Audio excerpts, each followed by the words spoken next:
El siglo XIV comenzó el 1 de enero de 1301 y terminó el 31 de diciembre de 1400. Es conocido como el siglo de la peste. Hoy repasaremos los eventos más importantes que sucedieron en este siglo. La pequeña edad de hielo ocasionó una gran hambruna que duró desde 1315 hasta 1317 y fue causada por tormentas e inviernos severos. El fracaso de la cosecha en ese momento fue increíble y terminó afectando al ganado y al comercio también. Esto dio lugar a fuertes caídas de la población en toda Europa. La pequeña edad de hielo es mejor conocida por sus efectos en Europa y la región del Atlántico Norte. Los glaciares alpinos avanzaron muy por debajo de sus límites anteriores y actuales, destruyendo granjas, iglesias y aldeas en Suiza, Francia y otros lugares. Los frecuentes inviernos fríos y los veranos frescos y húmedos provocaron pérdidas de cosecha y hambrunas en gran parte del norte y centro de Europa. Además, las pesquerías de bacalao del Atlántico Norte disminuyeron a medida que las temperaturas del océano también. Cualquiera que sea la causa, los efectos fueron pronunciados. Aunque el epicentro estuvo en Europa, la zona norte más densamente poblada del planeta, está claro que los efectos de la pequeña edad de hielo fueron de escala global. Los mexicas fundan la ciudad de México Tenochtitlan en el centro del lago Texcoco. El 13 de marzo de 1325 se fundó la capital de los mexicas, Tenochtitlan, hoy conocida como Ciudad de México. Desde aquel año constituyó el lugar más poderoso de Mesoamérica y una de las más grandes ciudades del mundo. Originalmente ubicada en dos pequeñas islas en el lago Texcoco, se extendió gradualmente a través de la construcción de islas artificiales para cubrir más de 13 kilómetros cuadrados. Las características de esta área fueron esenciales para su supervivencia. Debido a su aislamiento natural, ofrecía ventajas militares y económicas. La ciudad creció tanto que llegó a tener más de 2.000 habitantes por kilómetro cuadrado. Se construyeron más de 70 templos y edificios en la ciudad sobre el lago de lo que hoy es el Zócalo de la Ciudad de México.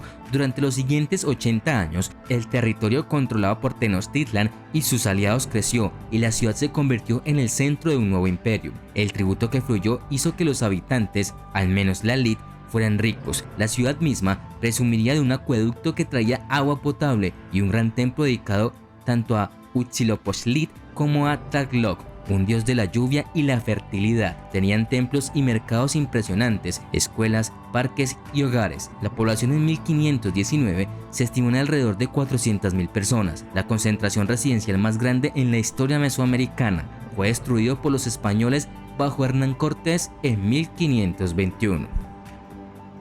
La Guerra de los 100 Años fue una serie de conflictos librados entre Inglaterra y Francia por la sucesión al trono francés. Duró 116 años.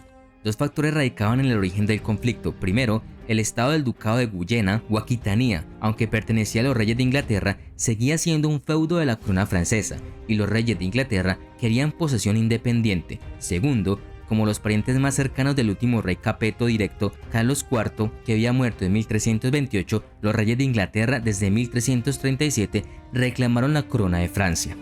Teóricamente, los reyes franceses que poseían los recursos financieros y militares del estado más poblado y poderoso de Europa Occidental tenían la ventaja sobre el reino inglés, más pequeño y escasamente poblado. Sin embargo, el ejército expedicionario inglés, bien disciplinado y utilizando con éxito sus arcos largos para detener las cargas de caballería, resultó repetidamente victorioso sobre fuerzas francesas mucho más grandes. Victorias significativas ocurrieron por mar en Sluis y por tierra en Crécy y Poitiers.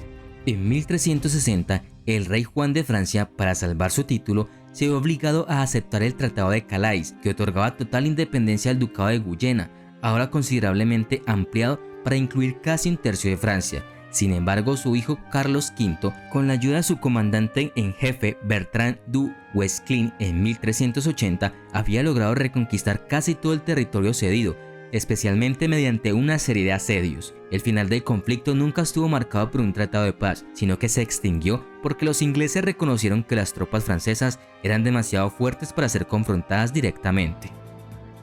La peste negra. Entre 1347 y 1350, una misteriosa enfermedad conocida como la peste negra mató a unos 20 millones de personas en Europa. El 30% de la población del continente fue especialmente mortal en las ciudades donde era imposible prevenir la transmisión de la enfermedad de una persona a otra. La plaga comenzó en Europa en octubre de 1347, cuando 12 barcos del Mar Negro atracaron en el puerto siciliano de Messina. La mayoría de los marineros a bordo de los barcos estaban muertos y los que estaban vivos estaban cubiertos de furúnculos que rezumaban sangre y pus.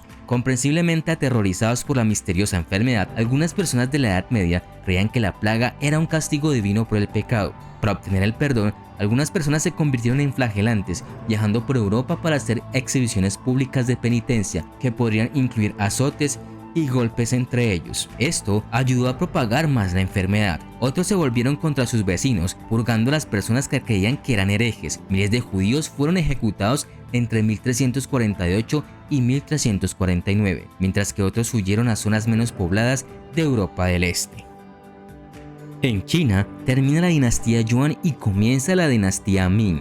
A mediados del siglo XIV, los gobernantes de la dinastía Yuan habían sido acosados por una combinación devastadora de inviernos inusualmente fríos, hambrunas, plagas e inundaciones del río Amarillo que se combinaron para provocar una hiperinflación cuando el gobierno intentó resolver los problemas de una infraestructura dañada al imprimir demasiado papel moneda. A esto siguió un bandidaje y levantamientos generalizados por parte de un campesinado sobrecargado. Peor aún, algunas de las élites locales y administradores provinciales en el sur de China estaban cooperando con bandidos, contrabandistas e incluso líderes religiosos para hacerse cargo de pueblos enteros. Lo más importante de todo es que no pudieron sofocar numerosas rebeliones, incluida la perpetrada por un grupo conocido como el Movimiento del Turbante Rojo, una rama del movimiento budista del Loto Blanco, dirigido por un campesino llamado Xu Yuanshan. El primer golpe importante de Xu Yuanshan fue la captura de Nanjing. Los éxitos de Xu continuaron y derrotó a sus dos principales líderes rebeldes rivales y a sus ejércitos, primero Shen Yulian en la batalla del lago Poyang y luego Shan Shen en 1367. Xu fue el líder más poderoso de China y después de tomar Beijing, el último emperador Yuan de una China unificada, Togón Temür, huyó a Mongolia y a la antigua capital Karakorum. Ahora en gran parte abandonada, Xu se declaró el gobernante de China en enero de 1368 y dio inicio a la dinastía Ming. Tamerlán establece la dinastía timurida. La dinastía timurida fue fundada en 1370 por el señor de la guerra turco Temür, generalmente conocido en el oeste como Tamerlán.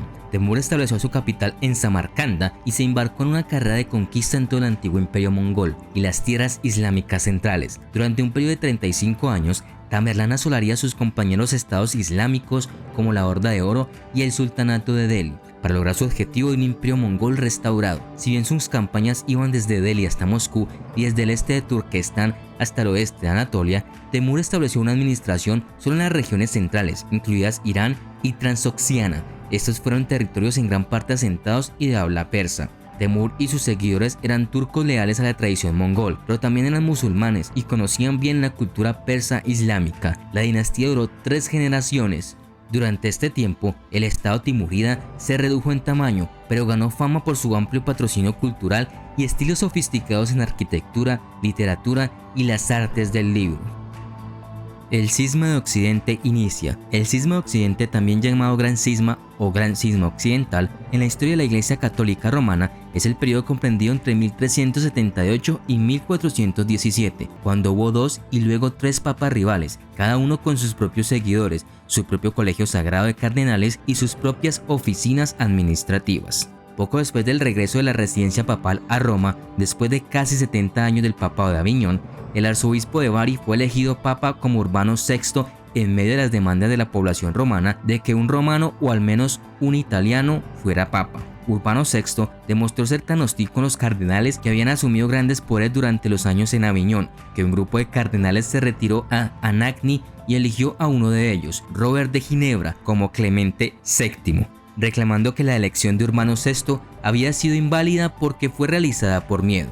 Clemente VII se instaló en Aviñón, aunque los historiadores de la Iglesia Católica Romana generalmente están de acuerdo en que Urbano VI y sus sucesores fueron los papas legítimos. Nunca ha habido un pronunciamiento oficial en este sentido. La doble elección tuvo efectos desastrosos sobre la Iglesia. Los seguidores de los dos papas se dividieron principalmente a lo largo de las líneas nacionales y así el doble papado fomentó los antagonismos políticos de la época. El espectáculo de los papas rivales que se denunciaban entre sí produjo gran confusión y resultó en una tremenda pérdida de prestigio para el papado.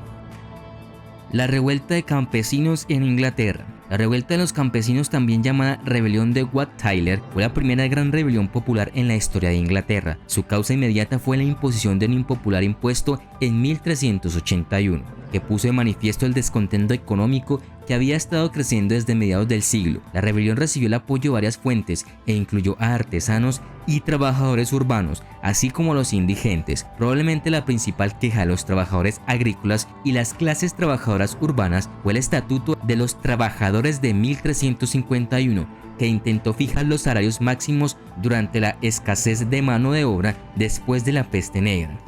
El levantamiento se centró en los condados del sudeste y East Anglia, con disturbios menores en otras áreas. Comenzó en Essex en mayo, tomando el gobierno del joven rey Ricardo II por sorpresa. En junio, rebeldes de Essex y Kent marcharon hacia Londres. El día 13, los hombres de Kent, bajo Wat Tyler, entraron en Londres, donde masacraron a algunos mercaderes flamencos y arrasaron el palacio del tío del rey, el impopular John de Gaunt, duque de Lancaster. El gobierno se vio obligado a negociar. La rebelión duró menos de un mes y fracasó por completo como revolución social. Las promesas del rey Ricardo se olvidaron rápidamente y el descontento señorial continuó expresándose en los disturbios locales. La rebelión, sin embargo, tuvo éxito como una protesta contra los impuestos de las clases más pobres. Se funda la dinastía Joseon en Corea. La dinastía Joseon fue un reino dinástico coreano que duró aproximadamente 5 siglos. Joseon fue fundado por Ji Seong-gye en julio de 1392 y fue reemplazado por el Imperio de Corea en octubre de 1897. Fue fundada después del derrocamiento de Goryeo en lo que hoy es la ciudad de Kaesong. Al principio, Corea se retituló y la capital se trasladó a la actual Seúl. Las fronteras más al norte del reino se expandieron a los límites naturales en los ríos de Amnok y Tuman. Joseon fue la última dinastía de Corea y su dinastía confuciana más antigua. El general Ji estableció estrechas relaciones con la dinastía Ming vecina y las influencias culturales chinas fueron muy fuertes durante este periodo. La administración de Joseon se inspiró en la burocracia china y se adoptó el neoconfucianismo como ideología del Estado y la sociedad. Se forma la Unión de Kalmar. La Unión de Kalmar fue una unión escandinava formada en Kalmar, Suecia, en junio de 1397, que reunió los reinos de Noruega, Suecia y Dinamarca bajo un solo monarca hasta 1523. En el siglo XIII, la Liga Hanseática, una colección de comerciantes mercantes de Alemania, creció rápidamente para convertirse en dominantes en las aguas del norte y el Báltico. El área y sus rutas comerciales han sido controladas previamente por los escandinavos, pero la liga rápidamente los superó y aumentó la amenaza de expansión territorial. Sumado a esto, los reinos de Dinamarca, Noruega y Suecia tenían monarquías muy débiles frente a noblezas poderosas. Una de las uniones que surgieron para hacer frente a estos problemas anteriores fue la Unión de Kalmar. Se fraguó a inicios del siglo XIV con la Unión de Noruega y Suecia, que junto a la incorporación de Dinamarca el 25 de septiembre de 1397, mediante el Tratado de Kalmar, se juntó un vasto territorio. La Unión de Kalmar duró hasta que Suecia se rebeló y se independizó en 1523, bajo el mando del rey Gustav I. Al mismo tiempo, Noruega se hundió en el estado de una provincia danesa.